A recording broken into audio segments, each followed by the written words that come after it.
అందరూ సైలెంట్గా ఉన్నారు. రీజన్ ఏంటి నాకు చెప్పండి, ఒక్క మాట చెప్పండి. నిజంగా చెప్తున్నాను, నవ్వటము అనేది ఒక యోగము, నవ్వకపోతే ఒక రోగం అన్నమాట. గుర్తుపెట్టుకుంది, బాగా గుర్తుపెట్టుకుంది. నిజమా?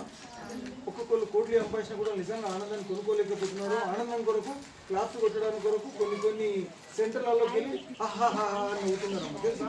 యాక్టింగ్ అది నిజంగానే సార్, రియాలిటీ నవ్వులు అనేది రావట్లేదమ్మా.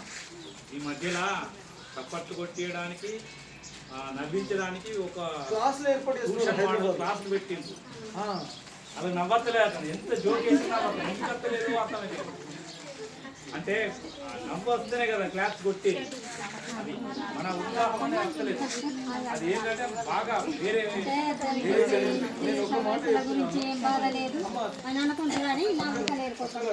చిన్న మాట చెప్తున్నా.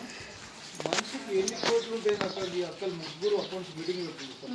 నిజంగా చెప్తున్నా, ఈ కాలంలో ఆరోగ్యంగా ఉండాలని ఎవరు చెప్తున్నారమ్మా? ఎవరైనా చెప్తున్నారా? నేను మంచిగా లేకపోయినా పర్లేదు కానీ నా పక్కింటి వచ్చి మాత్రం మంచిగా ఉండదు అనుకుంటున్నాను. ఇప్పుడు నవ్వుతున్నారు అంటే పక్కింటి వాళ్ళు చెడిపోతేనే మనం బాగుంటుంది. నారాయణ సార్, నేనేమంటున్నానంటే మనిషికి ఎన్ని కోట్లు ఉంటేందమ్మా, లక్షలు ఉంటుంది, బిల్డింగ్లు ఉంటుంది, కార్లు ఉంటుంది, ఒంటి కింద నగలు ఉంటాయిందమ్మా. ఆరోగ్యంగా లేకపోతే ఎందుకమ్మా? శూన్యమా కాదా?